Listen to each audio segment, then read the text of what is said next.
Buenas noches, bienvenidos a Conversemos en Paz. Esta noche tenemos un programa muy especial, 3 invitadas, directoras de fundaciones de distintas regiones del país que con su trabajo inspiran a muchos colombianos y hacen distinta la vida de muchos colombianos. Está con nosotros en primer lugar Inés Elvira Roldán, directora de la Fundación El Nogal. Bienvenida, Inés Elvira. Mil gracias por la invitación, Ricardo. ¿Cuántos años estás en la fundación y cuánto tiempo tiene la fundación de trabajo? La fundación tiene 13 años de trabajo y yo estoy en ella hace 4 años. Muy bien, para que todos recuerden, es el Club El Nogal en Bogotá. Es el Club El Nogal. La fundación fue creada al día siguiente del atentado que sufrió el club, y desde ese momento el compromiso de los socios fue apoyar a las víctimas y acompañar programas de creación de valores, de reconciliación, y estar atentos a poder incidir en la política pública en forma positiva. Me parece gracias por contarnos la historia, porque me parece muy poderoso que exactamente al día siguiente de semejante tragedia, semejante dolor, yo en ese momento era periodista, estaba en el diario El Espectador, cubrir eso fue un sufrimiento y un dolor terrible. La fundación fue creada al día siguiente de la bomba. Al día siguiente, la Junta Directiva del club y sus socios tomaron la decisión de que su reacción era acompañar a las víctimas de todos los conflictos, no solamente de ese atentado, educar los hijos de las víctimas del atentado del Nogal, pero trabajar en procesos de construcción de valores, en generar proyectos de responsabilidad social. Tenemos un centro académico con el cual hacemos todos los años un congreso y un premio. Ustedes son aliados, esperamos que Sandra este año nos acompañe en el congreso. Ha sido un trabajo lindo, pero sobre todo es muy importante que son 2.600 empresarios que con sus aportes y su trabajo aportan a este tema que se llama construcción de paz. Bueno, ya vamos a hablar, muchas gracias, muy inspirador la historia.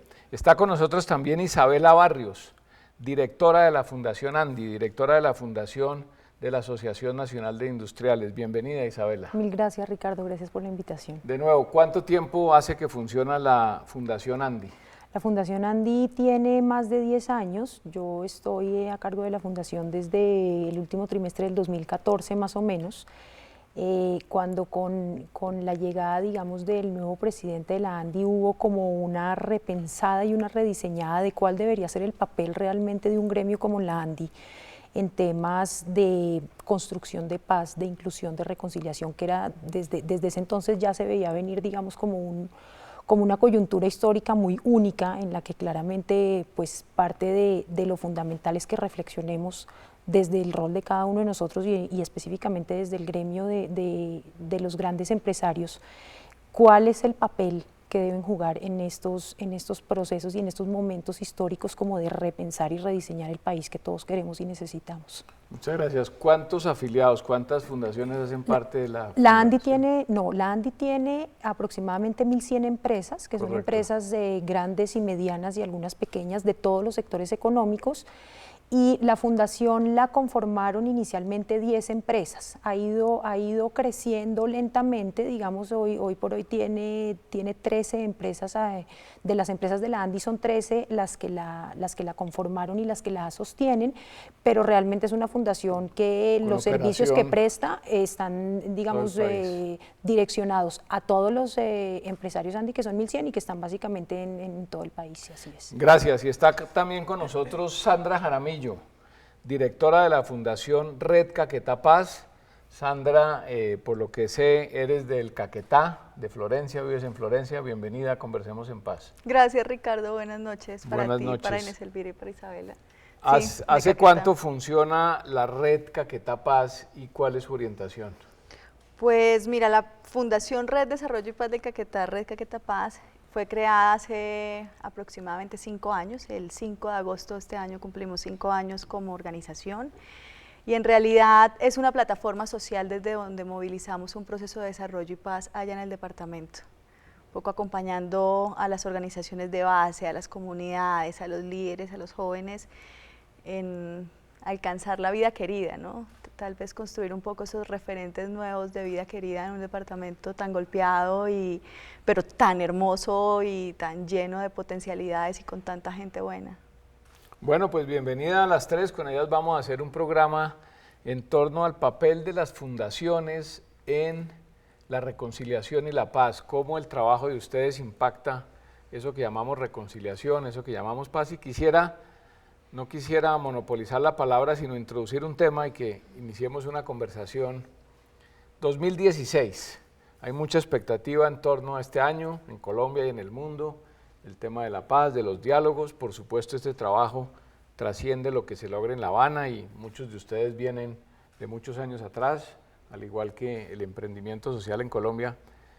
Es un año en donde se ve un resurgir de fundaciones, más financiación, más trabajo. Digamos, estamos en auge del trabajo de emprendimiento social, de reconciliación y paz. ¿Quién quiere arrancar? Sí, yo diría que la expectativa que genera el proceso de La Habana y los cambios que deben generar hace que todos estemos atentos primero a cuál es el contenido de los acuerdos que se están firmando, pero además de eso, la importancia de lograrlo. Creo que el trabajo que ha hecho el señor presidente genera como un compromiso de todos. Es extraño que cuando se miran las cifras de opinión pareciera que los que lo apoyan es una franja muy pequeña, pero cuando uno conversa con la gente, todos quieren un proceso de paz y quieren generar oportunidades nuevas. Yo creo que ahí, Sandra, la región se vuelve muy importante, porque cuando uno analiza lo que ha sido la vida en la región, pues las oportunidades son pocas, las oportunidades de empleo han sido muy pocas, y creo que esos son procesos que hay que acompañarlos. Nosotros, por ejemplo, pues estamos haciendo el congreso de este año alusivo a cuáles son las instituciones que el país requiere para el posconflicto. Y estamos para el posconflicto. Para el posconflicto. Le estamos trabajando mucho al tema de la transparencia. Nos parece especialmente importante el tema de que haya una o sea, lo contrario de la corrupción. Lo contrario de la corrupción. Para ser más específicos. Pues no sé la palabra, pero válida la aclaración. Y el premio de jóvenes es un premio para universitarios en procesos de construcción de paz. Okay. Hace algunos días conversaba con un chico beneficiario, hijo de una de las víctimas del atentado al club. Él es beneficiario de una beca hasta que termine sus estudios superiores. Y hacíamos un pequeño video como para mostrarle a los socios del club asociados a la fundación cómo es el tema de qué opinan los muchachos que se están educando. El muchacho estudia cine en la Universidad Manuela Beltrán. Y yo le pregunté cómo iba a hacer para devolverle a la sociedad lo que él había recibido a nombre de los socios del Club del Nogal. Y me dijo que tenía un grupo de rap. Entonces, maravilloso. Que a través del rap, de la música, iba a apoyar a la sociedad. Entonces yo le dije, no, pues eso es viéndolo. Me parece importantísimo y lo presentamos en el congreso del año pasado, tal vez tú estuviste, unas canciones maravillosas alusivas a lo que fue su experiencia como hijo de una víctima, pero muy positivo, con el alma en que se puede vivir, en que pues falta su papá, pero le dejó una oportunidad. Bien. Bonito. O sea, yo creo que es un país que transforma vidas. Pues Isabela. Ricardo, nosotros, digamos, un poco la visión que tenemos desde la Fundación Andy es que más allá de la firma de un acuerdo de paz y más allá de que lo que se firme en La Habana nos guste a unos y no nos guste a otros, o nos parezca que está bien o que está regular, sí hay un tema de fondo que es un tema de inclusión, de reconciliación y de construcción de un país más equitativo que nos compete a todos desde hace muchos años, y que probablemente este es como el momento histórico que nos haga reflexionar y repensar cuál es nuestro rol en construir un país más equitativo. Porque nosotros sí estamos convencidos que si no somos capaces de construir un país más equitativo, el posconflicto va a ser muy temporal. Y nosotros vemos que el rol de la empresa privada está claramente en uno de los grandes retos que va a traer, digamos, el posacuerdo, que es cómo tenemos que ser capaces de incluir poblaciones y territorios tradicionalmente excluidos de las dinámicas de crecimiento, porque ahí es, digamos, donde está el profundo arraigo de la inequidad, es en eso, en que hay un país que crece, porque Colombia, digamos, es de los pocos países en América Latina que crece, no a tasas, digamos, exorbitantes, pero sí a tasas decentes en los últimos 30 años. Usted ve que han habido solamente un par de años en los que se decrece, pero se decrece muy poquito. ¿Hubo años del 6, incluso más? De crecimiento, y el decrecimiento hubo un par de años de -1, pero fueron, digamos, como unas excepciones. Entonces, un país que en los últimos 30 años crece, es absolutamente inaceptable que tenga los niveles de inequidad que tiene Colombia, y es inaceptable para el empresario, para el gobierno, para cada uno de los miembros de esta sociedad. Debería ser un tema absolutamente inaceptable y que nos moviera todos los días a ver cómo logramos construir un país más equitativo. Y en ese tema de incluir poblaciones y territorios, el motor son las empresas, el motor es el sector privado. Digamos que los gobiernos y las fundaciones pueden ayudar, digamos, en temas específicos, puntuales, pero el tema, digamos, mucho más sostenible y permanente de jalonar estas poblaciones de que salgan de sus vulnerabilidades, pues se hace a través de la generación de ingresos, claro, que claramente, digamos, el sector privado ahí es donde tiene su gran motor. Entonces, ¿en qué nos enfocamos nosotros? En empezar a mirar esos procesos al interior de las empresas y esas oportunidades que somos capaces de generar desde las empresas, el empleo, el encadenamiento, la compra, la distribución, cómo los empezamos a mirar con el componente de inclusión de poblaciones vulnerables en todos esos procesos de las empresas. Ese es como nuestro foco. Sandra. Bueno, yo quisiera retomar algo que plantea Inés Elvira sobre el rol protagónico que tienen las regiones en este momento, ¿no? Y digamos eso para una región como la región amazónica, de donde yo vengo, el departamento de Caquetá, que da al sur del país, ¿no? Es además un departamento estratégico, geopolíticamente hablando, está ubicado en una zona donde se hace transición hacia la gran planicie amazónica desde la cordillera oriental en los Andes y desde la Orinoquía. Entonces, digamos, una diversidad infinita, un territorio hermoso, 89.000 kilómetros cuadrados de recursos naturales, con unas potencialidades diversas también y con una profunda convicción que la inclusión y la equidad se logra reconociendo los referentes propios de desarrollo. Es decir, nosotros le apostamos a, en este momento, aprovechando la coyuntura, visibilizar esas apuestas locales, ¿no? El desarrollo endógeno debe ser la manera, o es, creemos nosotros, la única manera real de hacer que el discurso de un país de regiones se vuelva práctico. La ausencia histórica del Estado en regiones tan apartadas pues provoca y ha provocado muchas inequidades y una cantidad de problemas estructurales que han sido el motor, digamos, del conflicto armado. Por eso la ventana de oportunidad que se abre ahora también es enorme, ¿no? Es una luz de esperanza de terminar una cortina de humo para que realmente haya la posibilidad de un desarrollo entre todos. Nosotros, y creo, digamos, que efectivamente es un momento donde las fundaciones, las organizaciones civiles tienen un rol protagónico, pero también es un riesgo, porque finalmente estas regiones, precisamente porque hay un flujo de recursos que empieza, digamos, o una expectativa de flujo de recursos alrededor del posconflicto. O sea, hoy están llegando más recursos al Caquetá que en el No, son malas expectativas. Entonces viene el posconflicto, entonces la cooperación, los recursos del gobierno nacional para unas estrategias, digamos, de volver a hacer presencia como Estado, y eso genera expectativas de recursos y eso obviamente genera movilizaciones que no necesariamente son las que deberían ser. Es decir, ahí hay que hacer un trabajo muy juicioso de reconocer los procesos. En las regiones y respetar, digamos, los procesos de las regiones en temas de desarrollo, en temas de búsqueda de oportunidades. Porque un poco el hecho de que el Estado haya estado ausente y que estas regiones hayan estado marginadas no quiere decir que allí no haya pasado nada en todo este tiempo, sino al contrario.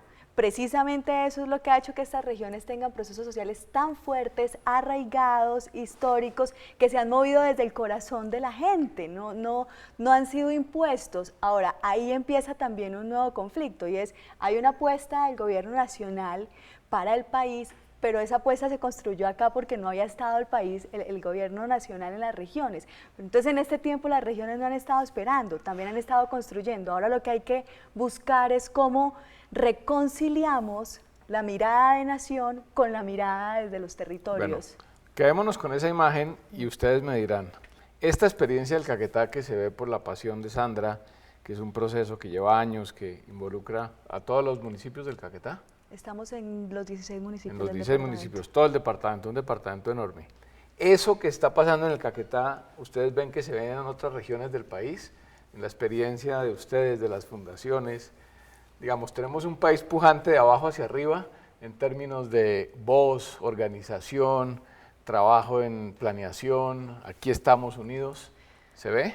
Claro, Bogotá es una ciudad dificilísima porque tiene las mismas expectativas del Caquetá, pero con 8 millones de habitantes, 7,5 para no exagerar.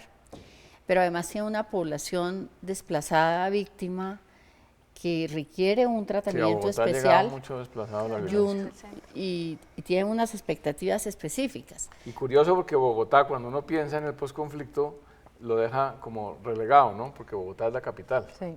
No. Bogotá tiene una condición muy compleja y un grupo muy importante de gentes que busca posibilidades, que busca meterse dentro de la economía. Ese paso de la informalidad a la formalidad es sumamente importante. O sea, esas barreras de entrada a la formalidad hay que tratar de facilitarlas. Un país en que hay 8.200.000 víctimas es el horror de los horrores. Entonces creo que pues el Valle, el Cauca, Antioquia, el Caquetá, pero Bogotá le ha hecho una confluencia muy grande que además ha creado una cultura distinta a la bogotana, que creo que es importante atender, y ahí el distrito y la nación tienen una tarea gigantesca, un respeto por la diferencia y de un costo de recursos sumamente grandes. Yo sí creo que uno ve en muchas regiones este tipo, digamos, de identidad sólida, fuerte, construida muy como a pulso, muy solos, y uno sí lo ve en diferentes territorios y uno siente que es tal vez como que inversamente proporcional a las adversidades del territorio. Entre más sufren, Entonces, más se organizan. Claro, entonces digamos Sí. En regiones como los Montes de María, en regiones Magdalena como el norte del Cauca, como el Magdalena Medio, ahí veo unos procesos alrededor de Tibú, ahí veo unos procesos que son de verdad absolutamente maravillosos, además porque uno se asombra de ver cómo son absolutamente resistentes y resilientes a una cantidad de cosas que uno no se imaginaría uno ser capaz en una gran ciudad de resistir semejante tipo, digamos, de embates, de violencia, de abandono, una cantidad de cosas. Sin embargo, uno ve unos procesos pujantes, no solamente desde el punto de vista productivo, sino desde el punto de vista, digamos, personal, social de las asociaciones, que es un tema maravilloso y que yo creo que ahí hay un potencial pues absolutamente infinito para construir, como dice Sandra, desde la región, de la mano con el gobierno nacional, pero con el respeto profundo del nivel nacional. Digamos, yo sí siento que ahí lo que tiene que haber es una construcción colectiva con un respeto profundo, sobre todo desde lo nacional hacia la región, porque lo que pasa en la región, digamos, esa es la vida real. Digamos, sí, esa es la realidad real. Esa es. Exactamente. Sí, digamos, ahí hay un tema, y nosotros lo hemos conversado mucho allá en Caquetá. Obviamente en el proceso de nosotros, digamos, hacen parte muchas organizaciones de víctimas y hay unas historias absolutamente conmovedoras y fuertes, pero es precisamente allí donde uno se da cuenta que ese dolor la gente lo convierte en el motor de transformación, en el grito de nunca más. Si yo puedo hacer algo para que esto no le pase a otro, lo hago. Y me la juego y me juego la vida en esto. Y entonces estos hombres y mujeres, por ejemplo, que hacen parte de la red de pobladores del Caquetá, ellos no son líderes cuando empezó el proceso. Ellos son líderes de antes y se han jugado la vida desde antes, porque además esto ha sido en medio del conflicto armado activo, ¿no? En medio de las balas, de las bombas, de la sangre, del secuestro, de la cooptación.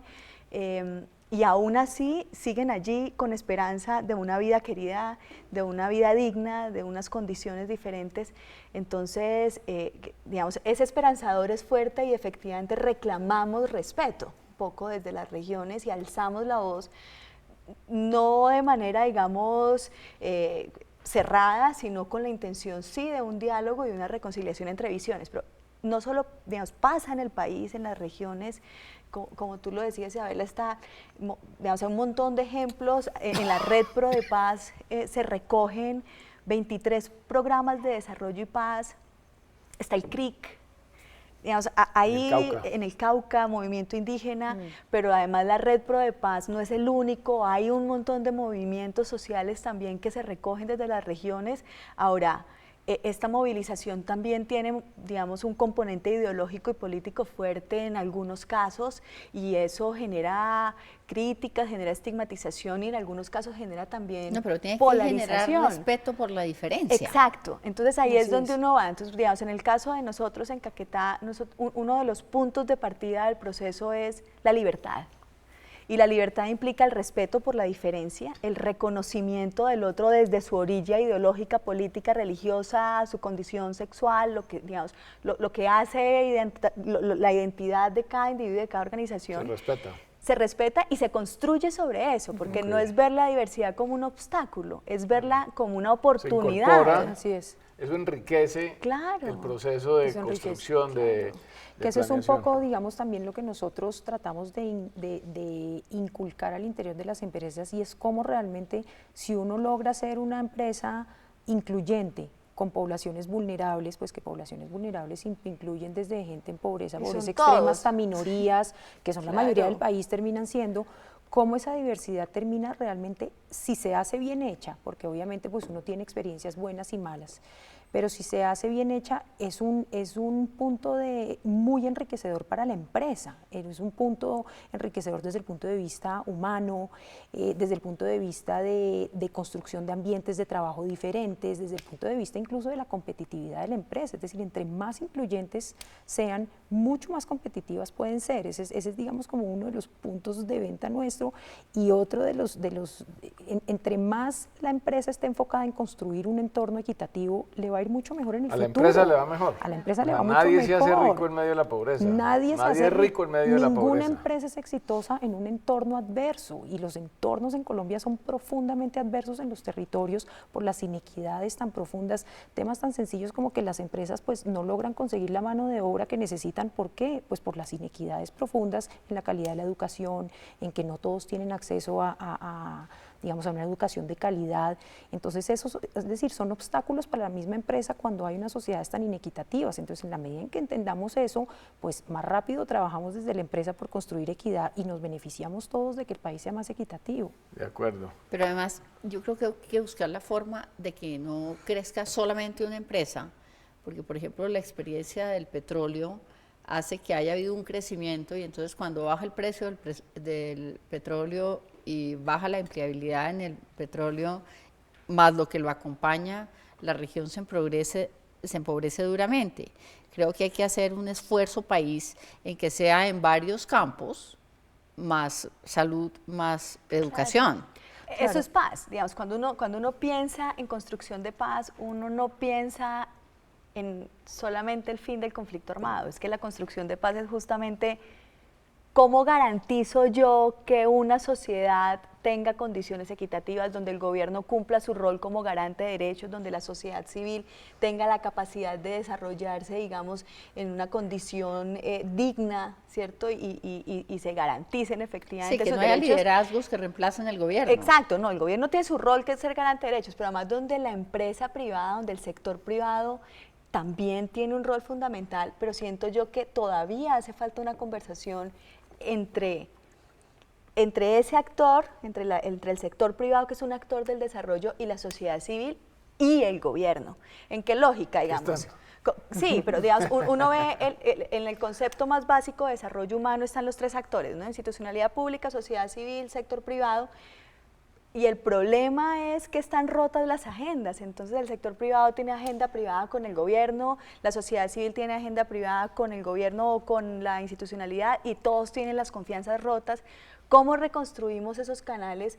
¿Cómo hacemos que la empresa privada se sume a las apuestas de desarrollo humano, desarrollo integral de un territorio para que efectivamente tengan un entorno no adverso, pero que además contribuyan en las iniciativas en las opciones de vida querida que se han configurado, que se tienen en el referente de la gente un poco, ¿no? Yo creo que una de las cosas que pasan, yo creo que una de las cosas a las que nos hemos acostumbrado, digamos, en medio del conflicto y sobre todo en las zonas urbanas, es, y eso hace parte de que las agendas estén rotas, es que somos especialistas en saber qué es lo que hace mal el otro.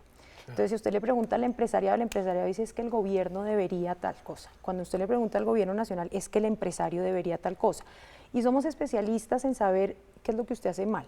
Pero en este momento, digamos, lo que yo siento que es el camino a seguir y lo constructivo es qué es lo que yo, desde mi rol, tengo que hacer. Total. Qué es lo que he venido haciendo mal y qué es lo que tengo que cambiar y qué es lo que tengo que hacer bien. Es decir, es como un momento de introspección, no solamente individual, sino grupal, y así lo sentimos, digamos, un poco en la Fundación Andi, tenemos que hacer una introspección como sectorial y pensarnos y repensarnos dónde está el verdadero rol. Y lo que es muy interesante, Ricardo, es que uno lo está viendo en muchísimas empresas que por muchos años llevan invirtiendo mucho dinero en los temas sociales y se sienten que no pasa mucho.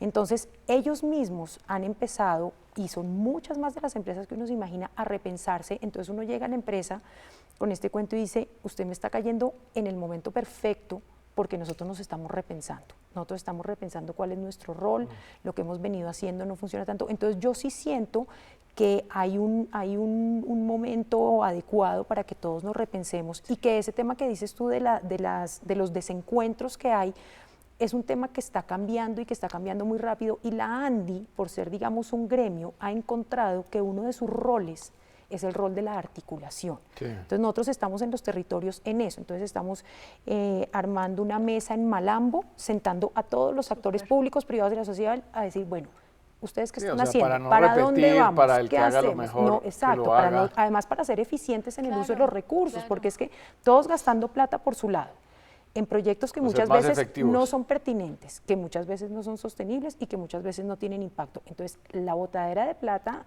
y perdón la expresión, digamos, es un poquito alucinante. Entonces, y es la plata que más se necesita. Claro. Entonces, un poco el tema de articulémonos es uno de los roles que nosotros estamos como asumiendo. Bien, aquí la doctora Inés Elvira tiene algo que opinar. Ya volvemos, vamos a hacer una breve pausa. Piensen para el siguiente segmento en algo interesante, y es esto: ¿con qué sueñan los habitantes del Caquetá? ¿Con qué sueñan los empresarios, los socios y fundadores? ¿Con qué sueñan en términos de la reconciliación? Ya volvemos, estamos en Conversemos en Paz. No se vayan.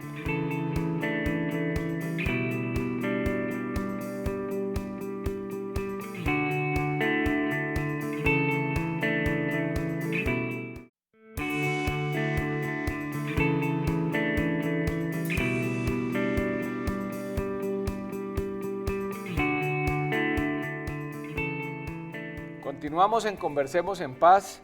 Esta noche nos acompañan Inés Elvira Roldán, directora de la Fundación El Nogal; Isabela Barrios, directora de la Fundación de la Asociación Nacional de Industriales ANDI; y Sandra Jaramillo, directora de la Fundación Red Caquetá Paz. Antes de hacer esta pausa, estamos conversando algo que quiero retomar, y es el tema de la articulación, de cómo sector privado, gobierno, organizaciones sociales, comunidad internacional se articulan y cómo esos esfuerzos son más efectivos. Quiero hacerles esta pregunta porque quizás es la pregunta que se hacen muchos televidentes, y es, ¿esto es un tema de plata? ¿Esto es un tema de dinero? ¿Esto es un tema de quién invierte más? Y entonces el chiquito no se mete porque solo el grande tiene dinero. ¿Este es un tema de dinero? Para nosotros, digamos, desde el punto de vista de las empresas y de nuestra visión de la ANDI, este no es un tema de plata. Hoy por hoy la plata que se gasta, digamos, en lo que uno podría llamar el mercado de inversión social es gigantesco. Uno no se logra imaginar la cantidad de plata invertida en proyectos sociales. y si uno, digamos, fuera un ¿Y economista está cuantificado? riguroso, no, si uno fuera un economista riguroso y pudiera tener acceso a la información de esa cuantificación, el efecto que esa plata debería lograr es 1000 veces mayor al que está logrando, precisamente porque somos muy ineficientes en la manera como nos gastamos el dinero en los proyectos sociales.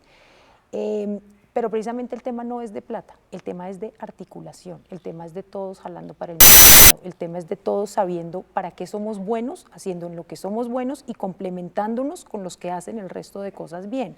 Es decir, es un tema de organización, coordinación, dejar a un lado los egos, dejar a un lado los logos y tratar de ser capaces de construir de manera conjunta y de caminar todos de manera conjunta hacia el mismo lugar. Yo creo que con la plata que nos estamos gastando nos debería alcanzar para construir un país maravilloso. Más impacto.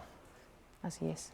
Bueno, yo diría que la plata que, pues la Fundación El Nogal no es una fundación grande, es una fundación pequeña, pero yo creo que lo que es el centro de pensamiento es muy importante y yo creo que en la sociedad civil se nota mucho el esfuerzo de las fundaciones y de las facultades, de las universidades, en crear como una política pública que vaya hacia la reconciliación, que vaya hacia considerar un proceso de paz. Yo creo que eso ha sido efectivo. Creo que hay que pasar a un segundo momento. Me gusta mucho la frase que dice Sandra referida a la vida querida. Sí.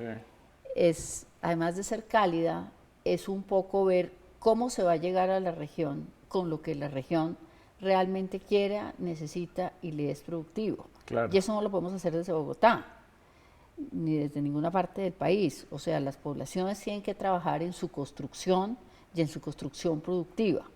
Entonces creo que ahí hay un elemento que es especialmente importante, que son los jóvenes. Hay que preparar a los jóvenes para que participen en esa construcción de paz. Por ejemplo, en el premio en que es socio Reconciliación Colombia y la Fundación El Nogal, la idea es que muchachos nos presenten proyectos alusivos a cómo debe ser la construcción del posconflicto. Pero ayer la señora embajadora de Suecia nos decía, pero que sean productivos, que Claro. lleguen realmente a las regiones, que sean pertinentes. Y yo creo que en eso hay que trabajar. No sé. Yo creo que el tema no es de plata, en efecto, es un tema de corazón, es un tema de creer, es un tema de querer hacerlo, de tener, digamos, la fortaleza y la convicción para mantenerse, de una búsqueda efectiva de la vida querida, y eso no lo digo yo, también esto es una frase de Pacho de Rú que es tan absolutamente inspirador, porque también nos pone en el centro y en lo fundamental que es la persona humana, Claro. en todas sus dimensiones. Y eso no se puede perder de foco, porque cuando uno se concentra solamente en el crecimiento económico, solamente en una dimensión de la vida, se desbalancea todo. Y si se desbalancea, pues no hay forma de construir para todos, digamos, ¿no? Por reducirlo, digamos, solamente a esa expresión. Nosotros creemos que el trabajo con jóvenes es fundamental, porque estamos seguros que no les podemos seguir descargando a ellos la responsabilidad del futuro sin hacerlos parte de la construcción de un presente digno. Sin un presente digno no hay futuro posible ni para ellos ni para ninguno. No, y no es un son el tema presente. productivo también. Sí. No es, digamos, lo productivo no es lo único que genera oportunidades de vida, aunque, y me van a perdonar la expresión, pero con la panza vacía tampoco se hace nada. De acuerdo. Entonces, digamos, por eso Unos insisto, básicos. es un balance que tiene que haber, es la posibilidad de que la gente tenga la oportunidad de hablar, de expresarse en libertad. Nosotros, por ejemplo, somos solamente acompañantes de la expresión de las comunidades, acompañantes de las decisiones de las comunidades alrededor de lo que ellos sueñan con su vida, en su territorio. Nosotros no somos los que construimos, no somos los que decidimos, nosotros simplemente facilitamos, acompañamos y permitimos o buscamos manos amigas que nos acerquen con otros para que ellos sean los que hablen, y creo que ahí también hay una distancia. Claro que se necesita plata, porque solamente piensen en el Caquetá, 16 municipios, cerca de 480.000 habitantes, 89.000 kilómetros cuadrados, todo este montón de necesidades, de inequidades, digamos, de falencias que se tienen. Movilizar una apuesta de esta naturaleza, claro que cuesta, pero saberlo hacer con honestidad, con transparencia, con eficiencia, donde la gente no está esperando ser beneficiario, sino participar de una iniciativa en donde ellos construyen, es fundamental. Y no está en el centro qué me van a dar, de qué me voy a beneficiar, sino cómo esto me sirve para servir. Perfecto. Parémonos ahí. Esta es una discusión que anteriormente hemos tenido con Isabela, y es esta. En Colombia sabemos que es un proyecto que impacta el desarrollo social y un proyecto que impacta el progreso de una comunidad, de una familia. ¿Qué es un proyecto que impacta la reconciliación, que impacta directamente eso que estamos viviendo hoy en Colombia, esa posibilidad de vivir distinto, esa posibilidad de resolver los conflictos en democracia, de retomar todo lo que es la agenda social, pero desde otro sitio? ¿Qué es un proyecto que impacta la reconciliación? Ser capaz de respetar la diferencia, ser capaz de mirar al otro desde el punto de vista del otro. O sea, es que no tenemos que estar de acuerdo en todo, podemos tener diferencias, pero podemos estar juntos. Podemos tener distintas visiones, pero no tenemos que tener actos de violencia. Yo sí creo que los colombianos tenemos una gran pasión, una herencia española muy fuerte, y el punto de vista que todos queremos imponer es el propio. Así, tener la razón aunque no la tenga. Por eso, por ejemplo, en nuestros foros y en nuestros congresos siempre tratamos de que haya en la mesa distintas visiones, porque es que cuando uno conversa, por ejemplo, el programa de la conversación más grande del mundo es interesante. Muy interesante. Porque si uno lograra armar una conversación entre todo, encontraríamos que son más las similitudes que las diferencias, pero para eso se requiere plantearlas y plantearlas en calma. Porque a veces no es solamente, perdóname Isabela, no es solamente, digamos, no es solamente que haya una diferencia, probablemente tenemos encuentros de hacia dónde queremos llegar, pero los cómo nos ponen en orillas diferentes. Es cómo reconciliar esos cómo para que no sean un obstáculo, que es lo que nos pasa como sociedad civil. Tú lo decías hace un rato, también como ciudadanos nos tenemos que organizar, y aunque en los territorios hay un montón de iniciativas y de movilizaciones sociales y de procesos sociales, también tenemos distancias entre nosotros, y esas distancias tenemos que aprender a resolverlas, porque no es solamente lo que piensa un sector o una orilla, sino cómo garantizamos que los intereses de todos se vean reflejados en una apuesta común por un territorio, donde estén todos. Sí, de acuerdo. Yo creo que Ricardo, y esto lo hemos conversado usted y yo varias veces, es para nosotros, nosotros tenemos, digamos, una de las cosas que hacemos es acompañamos a las empresas a hacer proyectos de inclusión, entre ellos lo que nosotros llamamos los encadenamientos inclusivos. Y para nosotros un proyecto de encadenamiento inclusivo es un proyecto de reconciliación. ¿Por qué? Porque es un proyecto en el cual la empresa se convence de que tiene que empezar a comprar diferente para ser más inclusiva.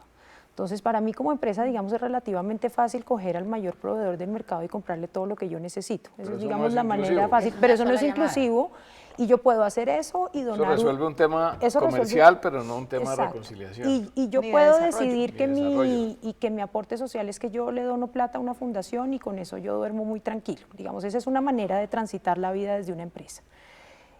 Nosotros estamos convencidos que para construir un país más equitativo, yo desde la empresa me tengo que remangar e irme a construir el país más exacto.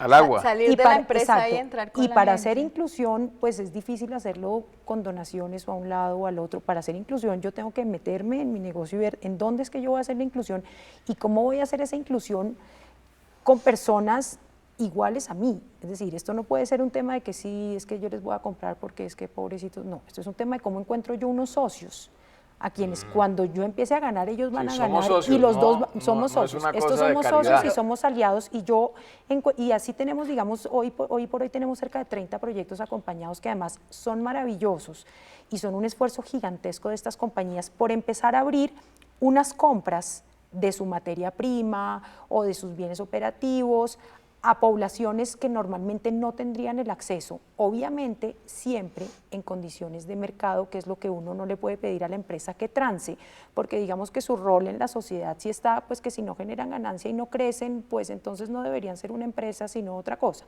Entonces un poco en los temas de encadenamiento, en condiciones de mercado, nosotros lo que hacemos con el equipo de la Fundación y con una red grande de aliados que tenemos es poner a las pequeñas asociaciones que encontramos que tienen el potencial de volverse unos proveedores de empresa en el nivel en el que se necesita que estén en términos de precios, calidad y todo, para que se vuelvan un buen proveedor. Ahora, ahí la empresa hace unos ajustes. Claro. Y ahí es donde está, digamos, la construcción y la reconciliación y la inclusión, y es, digamos, yo tengo que hacer procesos en los que yo no les puedo pagar a 60 días, yo les tengo que pagar contra entrega, claro. Yo tengo que hacer anticipos, yo tengo que probablemente hacer una transferencia tecnológica. Que no tiene capital de trabajo. Pero esos son los proyectos absolutamente gana-gana, en los cuales cuando uno ve como socio al proveedor, y no solamente como pobrecito le estoy ayudando, y abandona la visión de caridad y filantropía y la cambia por una visión de productividad y competitividad, esos son los proyectos que, por lo menos para nosotros desde la Fundación Andy, son los proyectos de reconciliación. Pero es más complejo que eso.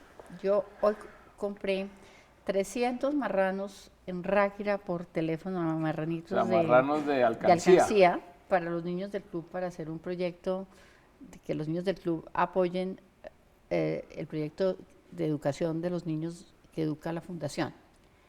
Y la señora Nieves es una pequeña empresaria en Ráquira. Entonces, cuando la llamé a comprarle los marranos, ella me decía, bueno, pero es que a mí me cuesta tanto hacerlos, pero es que usted más el transporte, más... Entonces, hubo que hacer un poco la tarea de ayudarla a saber cuánto le costaba y cómo eran sus costos para que ella pudiera poner su margen. Esa es la remangada a la que yo me refiero. Siempre es mucho más fácil donarle plata a una fundación. Siempre es mucho más fácil. Pero eso no construye un país más equitativo. Siempre es más fácil donar la plata y girar un cheque. No. Pero yo desde la empresa, si yo no me remango y si yo no acompaño ese proceso de inclusión, lo mismo nos pasa a nosotros. Nosotros en la Andy hemos hecho un proyecto con 10 proveedores sociales para todos nuestros eventos. Nuestros eventos se construyen con proveedores sociales. Eso es súper difícil, dificilísimo, porque el tema de la factura tiene que estar así.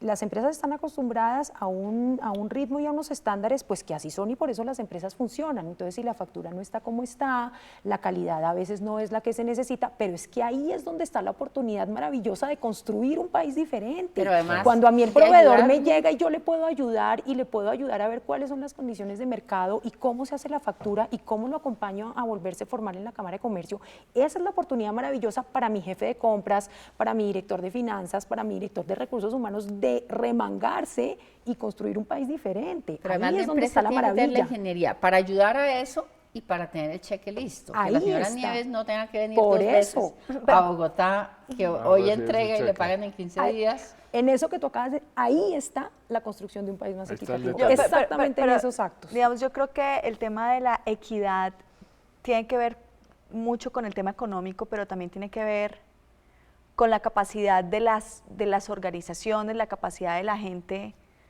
también por tramitar sus propios conflictos, ¿no? No es solamente un tema económico y por eso yo decía, la cosa tiene que estar muy balanceada.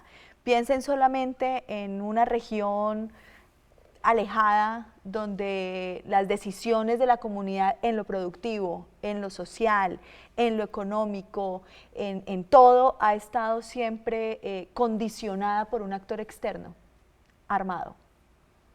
No, todo, el lindero. No, las relaciones sociales. Todo pasa por ahí. ¿Quién me responde por la vaca que me robaron? ¿Qué pasa entonces cuando este actor ya no esté? Porque estamos en un proceso digamos, de transformación de ese conflicto armado y este actor empiece a jugar un rol político que además es lo que esperamos todos que pase. No, que llegue el Estado allí, pero que llegue de una manera amigable. No va a llegar, correcta. Ricardo, no va a ser posible que llegue porque este país es enorme. Pero entonces hay que construirlo allá. Exacto, ahí es donde voy. Ahí es donde voy. Entonces, cuáles son las capacidades que nosotros tenemos que empezar a acompañar en desarrollo con las comunidades, capacidades para que tengamos la posibilidad de tramitar de manera no violenta nosotros mismos los conflictos empoderar a los ciudadanos allá. Claro, porque el Estado no tiene, no tiene la capacidad de llegar. Si hubiera tenido la capacidad de llegar, no hubiera pasado después de 50 años todo esto, porque finalmente ha sido una ausencia permanente de ellos allá. Y no solo el Estado, mismo el sector privado. Nosotros en Caquetá tenemos sector privado local, casi artesanal, con unos desarrollos, digamos, que con las uñas se han venido dando, y Nestlé. Y ahora las compañías petroleras, que ahí hay un tema, digamos, profundo de diferencia entre visión de desarrollo de unos en el centro y visión de desarrollo local. Y ahí, digamos, hay todavía unas conversaciones que tienen que pasar, porque si no va a ser nuevas violencias que emergen en un escenario, digamos, donde se transforman las históricas. Es un conflicto que hay que tramitar de una manera... Ahora, en este instante. Pero antes, digamos, de llegar a esa reflexión, tenemos que concentrarnos en acompañar a nuestras organizaciones de base a que tengan, ni siquiera organizaciones, a la gente, a que tengan la capacidad ellos mismos allá, sin presencia de un gobierno, de un juez, de un Estado, de tramitar los conflictos propios de las relaciones humanas, ni siquiera irnos más allá. De las relaciones económicas, no, pero de además, la tierra, los el gobierno linderos, nacional la producción. tiene que no tomar decisiones por la región, sino tiene que entender que la región tome sus decisiones y que uno no solamente es inteligente en Bogotá. Claro. No, pero claro, es una conversación que hay que dar desde el respeto, es una conversación que hay que dar desde las construcciones, digamos, entendemos, y es un poco si se quiere, la lucha, entendemos que el bien común supera siempre el bien particular, pero es que en este caso, cuando se habla de regiones, el bien común también es el bien común de la región. Sí. Ahí un poco con lo que dice Sandra, que me parece súper interesante, porque me lleva como a hacer un símil en el tema del acompañamiento y de cómo uno a veces se encuentra en posiciones en las que uno, más que ser un actor, lo que es como un facilitador y como alguien que teje por debajo de la mesa para que lo que está pasando encima de la mesa funcione bien. A nosotros en la ANDI nos pasa mucho eso, porque uno, digamos, nosotros lo que ayudamos y lo que tratamos de lograr es a que las empresas encuentren lo que nosotros llamamos un propósito. Entonces, las empresas con propósito es lo mismo que pasa en las personas con propósito. Cuando uno realmente le encuentra un propósito a la vida, uno ya nunca más vuelve a ser igual. Uno ya sabe, digamos, cuál es su propósito en la vida y para allá va. Y yo siento que lo mismo pasa con las empresas. ¿Tienen ese propósito? Las empresas con propósito para nosotros son las empresas que ven la vida más allá de la rentabilidad y de ser las número uno en el mercado. Ese es un concepto Entonces, muy poderoso. es un concepto muy poderoso, Muy y lo que es poderoso. más interesante, Ricardo, es que uno lo que ve en ciertos índices que ya miden eso, es que las empresas con propósito crecen más que las empresas que no tienen un propósito, sino simplemente un propósito financiero de yo quiero ser la número uno en el mercado. Sí, un tema Hay empresas comercial que de cuando usted lee competencia. la visión Es que o es así, inteligencia emocional. y eso se le aplica a las empresas, Claro. que es lo que es impresionante, que uno las empresas las ve como una cosa por allá intangible, un edificio.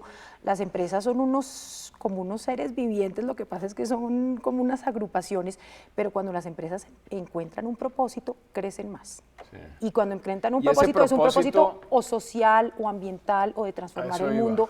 Hay empresas a las que usted le lee la visión y la misión y por ejemplo, empresas como, es decir, cuando surgió una empresa como Apple, es una empresa que no surgió para ser la empresa que más vendía computadores en el mundo. Nunca en la vida eso se les ocurrió. Ellos querían transformar la manera como la gente se relacionaba con la tecnología. Sí. Ese fue su propósito trascendental y allá llegaron.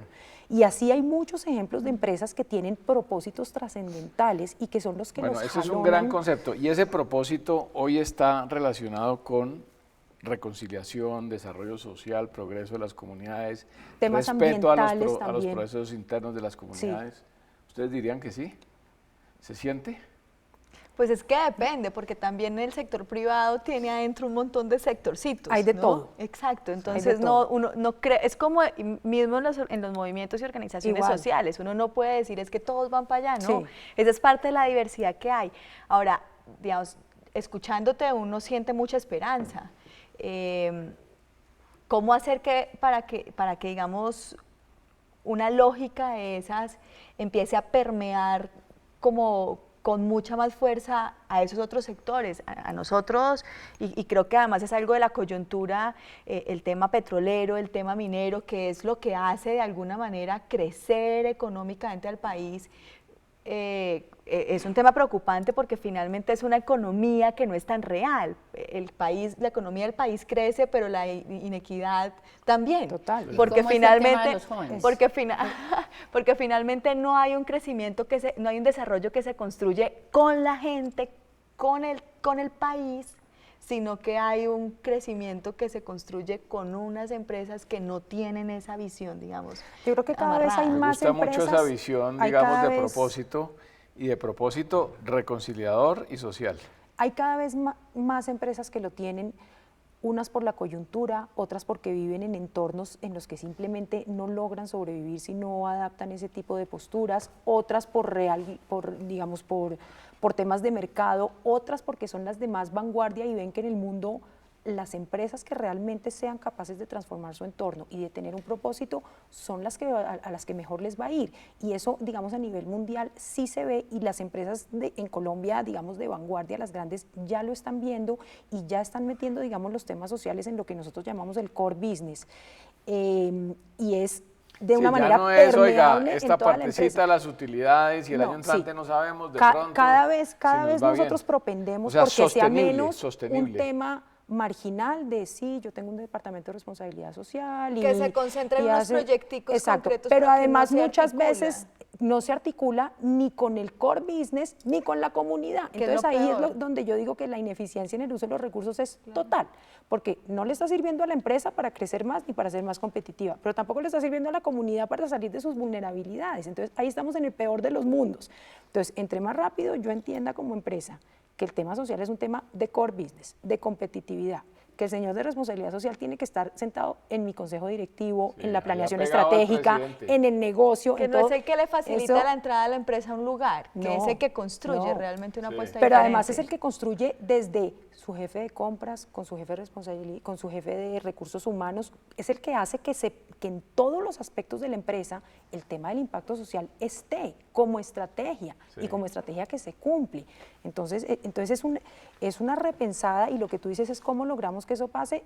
Esa es un poco la misión de la Fundación Andy, que es evangelizar, por una parte, Sí, con sí. estos temas todo el día, pero Menudo además hacer trabajo. proyectos, digamos, que inspiren, que son como de los 30 proyectos que yo les cuento que acompañamos, que son proyectos que muestran que eso es difícil, como dices tú, porque es dificilísimo, pero que se puede, y que las empresas cuando lo hacen bien lo logran, y que además no solamente lo logran, sino que es rentable para Sí, ellas. se Entonces le pone corazón son y para sentido común, inspirar. se logra. Se logra. Se logra, Creer. y se está logrando en Me muchos parece de esos muy proyectos. poderosa esta discusión, esta conversación maravillosa. Nos quedan unos minutos y quiero que cada una de ustedes, los sectores de las fundaciones están dominados por mujeres. Yo diría que sí. Sí. Nosotros hicimos una encuesta, Ricardo, a Lo finales cual del me año parece pasado. extraordinario. No solo los de las fundaciones, sino digamos en Pues el la tema. mesa es una buena... Pero yo le voy a No, dar la yo- explicación de eso porque pasa. Nosotros hicimos una encuesta y la mayoría de las personas a cargo de los temas sociales en las empresas son mujeres con un altísimo nivel educativo. Hoy en día, digamos, esto hace 10 años era diferente, pero hoy en día estamos evolucionando hacia que son mujeres con un alto nivel educativo, con el manejo de varios idiomas, con varios años de experiencia en los temas sociales. Y esto es una explicación personal, que no tiene Sí. que ver con la Fundación Andy ni con la Andy, para no meterme en problemas. Échela. El ser capaces de ser empáticos Sí, de y sentir al otro. sensibles y de Sí. sentir al otro, y al mismo tiempo ser ejecutivo, gerencial, solamente lo tienen las mujeres. O sea, Esto- fuerza no, y corazón. estamos de Por eso acuerdo. digo, esto es una cuestión Estamos personal, absolutamente de acuerdo. porque mi jefe tal vez no está de acuerdo con eso, pero yo siento que esa doble capacidad maravillosa Sí, de la sentir. práctica gerencial, Sí. Y la pero de ser sensibilidad. capaces de la sensibilidad y de ponerse en los zapatos, sobre todo de las personas vulnerables, es algo que de verdad Yo estoy de está acuerdo mucho más plenamente. desarrollado en Y dar las la orden y mujeres. salir a cumplirla. Sí. Eso es una cosa Eso importantísima. es algo en como a lo que las nunca ganas nos Y de irse lograr ser allá capaces. con el Sí. detalle y convertir esto en una causa. O sea, Además, lo que yo he visto es y que la gente que vivirlo está al y frente de esto apasionarse. no es un trabajo, es una causa. Pero Así yo quiero ahí... Acotar. Es que si no, después además La no vida puedo volver querida que no puedo volver al Caquetá. Pero en el caso de nosotros, digamos, yo creo que entiendo un poco la diferencia que tenemos entre los que estamos aquí sentados. En el caso de nosotros, la fundación realmente es una figura que acompaña, pero lo realmente importante es lo que pasa allá en la vida real, con la gente, lo que la gente la realidad hace real. y lo que el equipo de trabajo, que en el caso, digamos, nuestro, acompaña allá. Y ahí estamos hombres y mujeres De por acuerdo. igual. Sí, de Y se acuerdo. la juegan y se la están Estoy de jugando acuerdo. y están dejando la vida en esto. Y yo no estaría aquí sentada si no fuera, digamos, por esa comunión de gente. Aceptado. Estoy de Hombres acuerdo. y mujeres en el Reivindicación. Caquetá. De acuerdo. Perfecto. De acuerdo. Ya Bien. puedo volver a mi Tranquila. tierra, no podría vivir en De otra acuerdo. parte. Pero en todo caso es la líder de la fundación. Quiero que en unos breves momentos cada una de ustedes me diga con qué sueñan. ¿Con qué sueña la gente del Caquetá? ¿Con qué sueñan las empresas o los proyectos afiliados a la Fundación Andy? ¿Con qué sueñan los socios del Nogal? Y que lo proyecten hacia adelante, unos años adelante, ¿cómo se ven? ¿Con qué sueñan los habitantes del Caquetá en este 2016? Yo creo que no hay un sueño, yo creo que nadie puede soñar algo distinto ni en el Caquetá ni en ninguna otra parte del país que con la paz, digamos, creo que es una realidad, pero con la paz del corazón. Pacho lo dice muy bien. Pacho de Ru. Pacho de Ru. Esta no es la paz de Santos, no es la paz de Uribe, no es la paz de las FARC, no es la paz del ELN, no es la paz, es la paz De todos. de todos. La paz como un don, la paz como la vida digna, la paz como la vida querida, la paz como la felicidad y como la posibilidad de amar y ser amado, digamos, de manera colectiva. Ese es el sueño y creo que no es nuevo, pero creo que ahora lo tenemos más cerca. O sea, hoy lo palpan. Sí. ¿Con qué sueñan los socios del Club del Nogal? Yo diría que con la paz de la equidad, con la paz de respetar la diferencia, con la paz de la oportunidad y con la paz de que el otro pueda también estar bien, con la paz de conversar, pudiendo conversar. ¿Con qué sueñan los empresarios de la Andy, los creadores de fundaciones sociales de la Andy? Pues yo siento que nosotros soñamos con un país más equitativo, más inclusivo y reconciliado. Ese es como el gran sueño. con ¿Y qué? tú? Yo sueño con la reconciliación, en la medida de lo posible trabajo con la reconciliación y para mí el posconflicto es la capacidad de todos esos conflictos resolverlos en democracia. Y sueño con que cada colombiano se empodere de la paz. Si cada colombiano se empodera con la paz, 49 millones de motores hacen la paz. Sí, Esa es la paz sostenible. sí. Cada uno haciendo, cada uno mojándose. No con el agua al tobillo, con el agua bien arriba, haciendo cosas. Ricardo, usted tiene una frase maravillosa que a mí me gustaría resaltarla, que es la de que el riesgo más grande del posconflicto es que no pase nada. Sí. Y ese, digamos, sí es un mensaje que nosotros también transmitimos muy profundamente y es, uno no quisiera que al día siguiente de la firma del acuerdo de paz todos volvamos a los negocios usualmente, Sí. porque ese es el mayor riesgo de que esto no funcione. Y el sueño, pues de alguna manera también es que esa firma, pues independientemente, vuelvo y repito, porque desafortunadamente la polarización es muy grande, independientemente de que a uno le guste o no le guste, esa firma no es más que una oportunidad maravillosa para que todos transformemos y construyamos el país que nos soñamos y el país que queremos. O para que se haga visible también las construcciones que ya Sí, vienen. que ya porque vienen, es un poco, exacto. esto no Cierto. empezó ahora ni va a No, empezar hay a mucha partir gente de la Que se den firma, esto se viene oportunidades haciendo. nuevas, que haya otros que se metan dentro del río de oportunidades que tiene el país, Así es. que Bueno. todos puedan nadar. Ha sido un programa inspirador. Muchas gracias a Inés Elvira, muchas gracias a Isabela, Ricardo. muchas gracias a Sandra. Gracias, Ricardo. Que regrese muchas veces a Bogotá. Sí, gracias. Que muchos vayamos al Caquetá. Bienvenidos a Caquetá. Claro, Si veamos quieren ese ir a plan. trabajar Y a allá todas las también necesitamos regiones. gente que quiera hacer cosas con nosotros. Algún día le vamos a proponer a nuestro director y productor llevemos esto que para hagamos allá. un programa en el Caquetá. Porque además allá sí que hay voces hermosas para que Seguro. puedan alzarse. Bueno, muchas gracias. Gracias a los televidentes. Estuvimos en Conversemos en Paz. Tengan todos muy buenas noches. Muchas gracias.